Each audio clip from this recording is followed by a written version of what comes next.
Bom, pessoal, dando sequência aos nossos programas, a gente está aqui hoje com o Dr. João Medeiros, odontólogo, popularmente conhecido como dentista, né, doutor João? Com formação no INCA, pós-graduação, residência, e que hoje soma a nossa equipe para o tratamento dos pacientes nessa área, né, da área do tratamento dental. Então, doutor João, foi um prazer recebê-lo aqui. Igualmente. E obrigado pelo seu tempo, pela sua disponibilidade. E eu queria que o senhor começasse explicando para a gente, para os nossos telespectadores, qual é a importância do tratamento odontológico para as pessoas que têm hoje um câncer. Na realidade, é muito vasto o tratamento da odontologia. Então, você tem do tratamento de mucosite, são feridas da boca, que é o carro-chefe, por exemplo, da pediatria.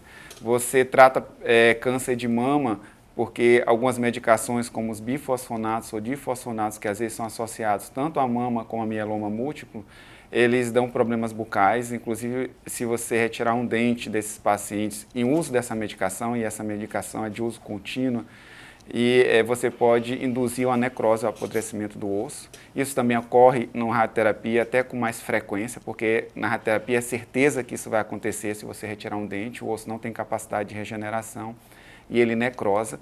Então você também trata infecções oportunistas, você também faz um tratamento na realidade é um tratamento que começa antes para evitar infecções, né, durante o paciente. Uma cárie pode ser motivo de uma infecção. Você trata o paciente durante, por uma série de problemas que pode acontecer durante o tratamento, e após você dá aquele suporte, porque, por exemplo, na radioterapia tem a cárie de radiação. O dente, ele precisa da saliva para se nutrir, é a saliva que leva o cálcio para dentro dos dentes. Então, um paciente que faz radioterapia, ele perde muito dessa capacidade da saliva, tanto em qualidade quanto em quantidade. E aí os dentes ficam sem a nutrição necessária de cálcio, e o que acontece, eles ficam muito vulneráveis e você pode até cortar com a tesoura, né, essa condição. Entendi. Doutor João, e uma pessoa que descobre um câncer hoje, qual a sua orientação? O que é que o senhor acha que ele deve fazer? Na realidade, tudo começa antes. O que acontece? O paciente, ele sabe o que é normal dentro da boca dele. Então, se ele nota alguma alteração de cor, ou para branco, ou para vermelho, que são eritroplásicas, ou então uma alteração mais arroxeada na boca, ou uma lesão nodular, que é uma bolinha que vai crescendo. No dente ou na gengiva? Na boca, de forma geral, não nos dentes. Principalmente se não tem dor. O problema é que normalmente as pessoas só se preocupam quando dói, e o câncer em fase inicial ele não dói. E o crescimento é um pouquinho mais lento. De repente ele tem um crescimento mais rápido.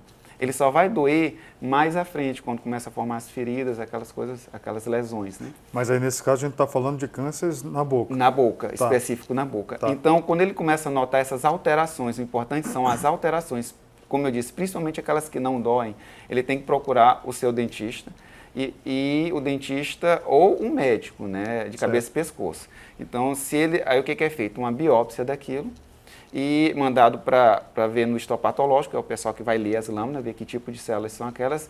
Quando eles confirmam aquilo, eles fazem o encaminhamento para o hospital, né, de referência, que no caso seria o Aldenor Abela. Entendi. Mas tem uma situação, o senhor é o único médico dentista, né, odontólogo nessa especialidade no Norte e Nordeste, formado pelo INCA, né? Sim. E aí tem uma pessoa que está no interior e tem uma dificuldade maior de ter acesso a esse tipo de profissional. E descobriu que está com câncer.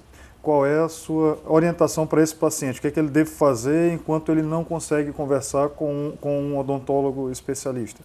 Na realidade, todos os dentistas têm na formação a capacidade para fazer biópsia, isso é dado na graduação. Eu sou professor também e a gente ensina os alunos a fazer uma biópsia, então eles têm a capacidade de fazer isso. Se ele não se sentir seguro, ele encaminha, o dentista sempre conhece um colega que faça isso. Então, ele vai encaminhar para uma pessoa que faça a biópsia para que, tendo o laudo daquilo, seja realmente encaminhado para o hospital de referência. Mas isso para qualquer tipo de câncer ou só os cânceres da boca? Não, isso especificamente para câncer da boca. Né? Mas aí um paciente descobre que está com câncer de mama, por exemplo.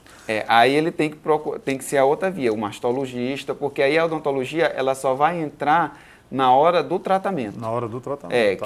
Ou seja, ver se aquele paciente não tem cárie, não tem alguma lesão, ele deixa a boca do paciente ideal para não ter as infecções. O paciente pode morrer de sepsia, né, de infecção bacteriana por conta de boca. Isso às vezes acontece, as pessoas pouco sabem.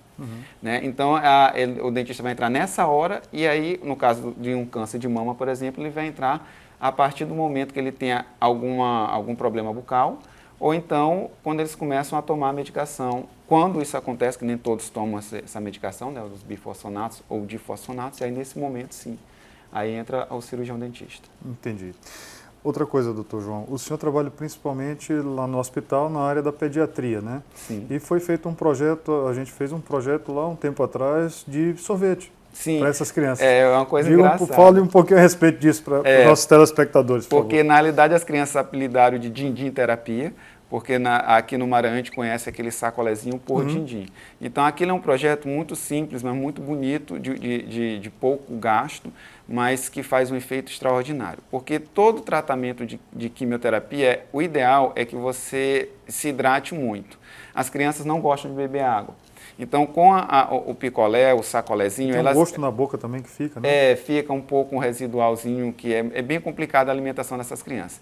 Mas o principal motivo desse sacolé é a crioterapia, que a gente chama, é o tratamento com gelo por conta das mucosites. Você, quando consegue contrair os vasos da boca... no popular é a afta, né? Parece com afta, mas ela é provocada pela quimioterapia. Só que qual é o problema? Ela começa como uma afta pequena. Se não tratada, a gente trata com várias coisas. A gente trata com a crioterapia, que é o din-din terapia que as crianças chamam. Laser terapia, que é um tratamento de ponta. A gente faz isso no hospital, já faz muito tempo que a gente trabalha com laser terapia dentro do hospital. E também tem glutaminas, algumas coisas que vêm da nutrição, chá de camomila gelada. Então, a gente une forças para tratar esses problemas bucais na criança. Né? Então, voltando ao din-din, você consegue hidratar, você consegue controlar a mucosite e, mais um detalhe, a gente enriquece esses din-dins para que elas tenham uma nutrição mais adequada. Então, você mata um coelho, né? Vão vários coelhos com uma cajadada só, né? Então, é uma coisa que resolve... Foi bem importante o projeto. Foi bem importante, foi um ganho e poucos hospitais se dão conta disso, né? Que é um tratamento de ponta. E é barato. Né? E é barato. E é barato. E as crianças gostam. Adoram, né? Doutor João, na parte da quimioterapia, voltando lá para o começo da conversa, a pessoa tem uma cárie no dente. A quimioterapia, ela abala toda a parte imunológica do paciente. Ele destrói essa parte imunológica do paciente. Como é que isso reflete nos dentes? Bem, de várias maneiras. Como eu disse, a saliva ela é responsável pela nutrição. Então, ela perde imunoglobulinas, ela perde uma série de situações, né, que deixariam a boca mais... A boca da gente existe um complexo de micro-organismos. Então, é o que a gente chama de oportunistas, né? São micro-organismos oportunistas, doenças oportunistas, que acontecem justamente porque você perde a imunidade e aí elas ocupam. Então, quando tem uma mucosite que são essas feridas, normalmente um fungo coloniza por cima. Então, você trata dois problemas. Você tem que tratar a ferida em si, que, como eu disse, ela começa com uma afta pequena, mas pode ficar uma ferida aberta na boca toda. E aí a pessoa não come, causa um monte de incômodo. E aí você vai para a UTI, os gastos também são maiores, com antibióticos. Então você tenta tratar tudo aquilo, né? Com imunidade baixa ainda tem uma camada de fungo que às vezes as pessoas têm comumente na boca, não acontece nada, faz parte da microbiota, mas na hora de uma imunidade baixa elas colonizam em cima, então você tem um segundo problema que é tratado pela gente também no hospital. Então o ideal mesmo é tratar todas as cáries ou qualquer problema bucal antes de começar o tratamento. Antes de começar o tratamento e durante o tratamento a gente evita que elas cheguem a condições assim. Então no hospital a mucosite é a gradação de 1 a 4. No hospital a gente chega a 2, 3 no máximo porque não tem como evitar. Mas a gente controla ela antes que ela tome uma proporção incontrolável, vamos dizer assim. Quer dizer, você teria como controlar, mas seria muito mais difícil. Então, a gente evita todos esses problemas e isso é muito bom para as crianças e para o tratamento. Isso, a gente vai sempre naquela ideia de que a prevenção é muito melhor do que o tratamento. Inclusive, a gente faz o laser preventivo. Quando entra no protocolo de quimioterapia, tem toda a din-din terapia, tudo aquilo, e o laser preventivo, para justamente evitar que isso aconteça. E aí o tratamento fica muito menos invasivo para o paciente, fica mais seguro, Falaste agora há pouco sobre o preço do tratamento, lá a gente atende pelo SUS, mas a parte de conforto do paciente muito também, maior, tudo muito maior. melhora, né? Porque Melhora. vai deixar de Inclusive, vai deixar de tomar um antibiótico só podendo fazendo um tratamento mais tranquilo e as visitando crianças... o dentista. E as crianças, por incrível que pareça, é um dos poucos lugares que as crianças não têm medo de dentista. Porque elas acham uma luzinha que não dói, entendeu? Motorzinho então, não usa lá, não. Não, o motorzinho não. Todo o tratamento da criança é feito no leito e quando há necessidade de uma intervenção como uma extração, eu uso o centro cirúrgico no momento que ele vai já para o centro cirúrgico para fazer um outro procedimento. Então, quando a criança acorda, ela está com um potinho e o dentinho dentro. Então, ela nunca associa a dor e o tratamento feito no hospital, na odontologia, é um tratamento que a odontologia chama de atraumático. Então, a gente trabalha para que a criança que já vem de toda uma situação, eles têm muito bruxismo, aquele ranger de dente por causa do estresse. Né? Então, eu faço as plaquinhas, a gente tem um aparelhinho que a gente comprou só para fazer, então o gasto também diminui, porque em vez de mandar fazer, a gente mesmo faz. E a gente dá todo esse suporte. Então, é um tratamento totalmente atraumático e as crianças não associam a odontologia à dor, pelo contrário. Entendi. Doutor João, nós temos lá criança de todas as idades, né? Sim. Menos de 1 ano até 18 anos, 19 anos, que é o que a gente atende dentro da pediatria. Algumas dessas crianças estão em idade de troca dos dentes. E elas estão fazendo algum tipo de tratamento, ou radioterapia, ou quimioterapia, ou até os dois. Como é que ocorre essa troca de dentes das crianças, que é uma coisa natural de todo ser humano? Sim. Como é que ocorre isso dentro do contexto oncológico? É bem complicado, porque a quimioterapia ela atrasa um pouco essa erupção dentária, né? Mas de qualquer forma... A erupção dentária é o nascimento dos dentes. É o nascimento dos dentes. Então, mas de qualquer forma, é uma coisa muito mais traumática, porque é uma coisa que demoraria menos, aquele incômodo, aquela dor, aquele dentinho mole, acaba se arrastando por um tempo a mais.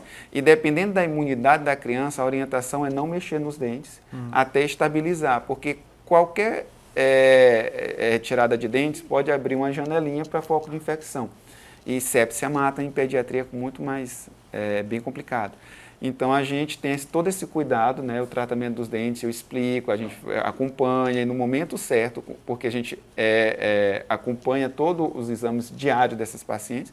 Então, quando eles estão com tudo direitinho, é o momento que eu intervenho. Né? Mas até eles estarem estáveis, tudo direitinho, a gente não mexe nesses dentes, a gente só acompanha, passa medicação para dor, aquilo tudo. É só quando chega a ser inevitável a queda do dente. Aí, quando cai por ele mesmo, normalmente é tranquilo. Né, porque já a raiz vai sendo absorvida, então absorveu toda a raiz e não tem o risco de hemorragia. Mas a gente orienta tudo direitinho, as crianças, e elas são bem tranquilas, nunca tivemos problema dessa natureza lá. A gente falou que o senhor trabalha principalmente na pediatria, mas não só na pediatria, né? Sim. Como é feito o tratamento dos adultos? O que é feito para eles dentro do hospital? Os adultos eu atendo por parecer. Né? Os médicos pegam aqueles casos mais complexos e aí eu respondo os pareceres, faço as orientações necessárias. Ou então, tem um treinamento que nós temos aulas que são ministradas tanto para os acompanhantes, no caso da pediatria, e no hospital essas aulas são feitas para os voluntários e para o corpo médico também. Corpo médico eu digo enfermeiras, né, toda aquela outra área. Para detectar essa necessidade. E para orientar como elas devem fazer, como elas devem proceder, porque assim, são muitos pacientes, então o ato mesmo de ir lá e fazer a higiene adequada, como fazer, tudo, então a gente tem que orientar as técnicas de enfermagem, que elas é que acabam fazendo esse serviço. Né? Mas elas são orientadas a isso, a gente passa todas as informações necessárias e aí a coisa funciona. E para os pacientes que vão para casa, a escovação de dentes é normal? Se pode ter sangramento em gengiva? Pode cair algum dente? Pode. Na realidade, tem até uma questão. Quando as plaquetas estão abaixo de 30 mil, existe uma orientação do Instituto Nacional do Câncer de não escovar, mas isso não quer dizer que não vai limpar. Aí a gente orienta como ele deve limpar. Né, porque para evitar justamente sangramento por hemorragia, no caso. Né? Para qualquer tipo de câncer, né? Para qualquer tipo de câncer, porque as plaquetas são aquelas estruturas sanguíneas que vão segurar o sangue de forma simples. Isso, né? E quem tem um câncer, ele está sempre fazendo esse exame de sangue para saber, para fazer esse controle. As plaquetas elas baixam muito, os derivados do sangue em geral, a imunidade às vezes cai, aí tem que entrar com a medicação para aumentar. Né? Então isso é tudo controlado dentro do hospital e quando eles estão fora, também continua sendo controlado, porque eles continuam fazendo os exames regularmente e indo para dentro do hospital, né, para fazer o acompanhamento pelos médicos e corpo médico, de forma geral. Eu lhe interrompi, você estava falando sobre a higienização da boca quando o paciente está com 30 mil, abaixo de 30 mil. Aí o que acontece? Aí já a gente orienta com clorexidina, que é um degermante que a gente consegue comprar até em supermercado, gás, aí enrola gás no dedo, aí a gente explica direitinho o passo a passo. Mas, quer dizer, tem que manter o ambiente limpo, a língua principalmente, a língua é uma fonte inclusive, existe uma coisa complicadíssima que chama infecção por ventilação mecânica, quando a pessoa é internada na UTI, quando passa o tubo, se a língua não estiver limpa, aquela massa que fica em cima da língua chama-se saburra lingual, aquilo é cheio de bactérias. Então, se você passar a cânula para o pulmão, pode levar e dar uma pneumonia por ventilação mecânica, que a gente chama. Então, a língua tem que estar... Tão importante limpar os dentes, a língua, também por conta disso. Né? Inclusive, na época do auge da pandemia, era uma das coisas que a gente sempre orientava no hospital. Por que alguns lugares morriam gente na hora da intubação? Por isso, porque na hora que passa na língua, leva essas bactérias para dentro do pulmão. Entendeu? Então, lá no hospital, a gente teve esse cuidado de orientar nossas técnicas para não fazerem isso sem limpar a língua, sem ter a higienização adequada. Voltando também novamente para o começo da nossa conversa sobre as infecções oportunistas de quando a pessoa tem uma cárie ou qualquer problema dentário. Quais seriam essas infecções e quais as implicações dela no tratamento? Como eu disse, a boca da gente tem vários micro-organismos, né? Dentre eles, você pode ter o vírus da herpes zoster, que fica numa espécie de dormência por um tempo e a imunidade cai, ele aparece, então você tem que tratar. Existe um tratamento que a gente usa o azul de metileno, né? A gente cora as bolinhas, estoura elas, coram as bolinhas e joga o laser em cima e ele consegue matar esses micro-organismos só com isso. Então você evita, você está dando uma medicação a mais para o paciente. Ou então a gente usa uma pomadinha de aciclovir, que também é uma coisa menos agressiva e é eficaz. Né? Bom, doutor João, foi muito bom conversar com o senhor, mas eu acho que a conversa é muito boa, mas nós vamos ter que encerrar. Sim. Tá? Então, pessoal, eu quero só lembrar a vocês que esse tratamento é um tratamento de qualidade. Doutor João tem uma especialidade, tem uma residência pelo INCA, né, que é o Instituto Nacional do Câncer. É o Instituto Nacional do Câncer, que está suspenso por enquanto, né, doutor João? Teve um período suspenso. Eu não sei se ainda está, mas eu acredito que sim. Então, provavelmente, estando ainda suspenso, provavelmente a gente não vai ter um outro profissional desse gabarito aqui no Maranhão tão cedo, nem no Norte e no Nordeste, né? Então, é um tratamento que é feito em grandes centros somente e que a gente tem aqui no Aldenora Belo e tem pelo SUS. Bom, então, doutor João, fica a dica mesmo para quem tem câncer hoje, procurar seu dentista, né? Com certeza, seu odontologista. faz toda a diferença. Faz toda a diferença no tratamento, na saúde bucal é muito importante. Bom, pessoal, estamos caminhando aqui para o final do nosso programa. Nos próximos programas, a gente vai colocar nas nossas redes sociais um balãozinho de pergunta. Então, eu gostaria que vocês que estão assistindo, que tenham dúvidas sobre qualquer coisa e que queiram sugerir temas, por exemplo, coloquem no nosso balão de pergunta, tá? Quem gostou também, eu peço que siga nas nossas redes sociais e curta e compartilhe esse vídeo. Eu acho que pode ser muito importante para outras pessoas que estão nos assistindo. Bom, muito obrigado a todos e a gente se vê no próximo programa. Obrigado a todos.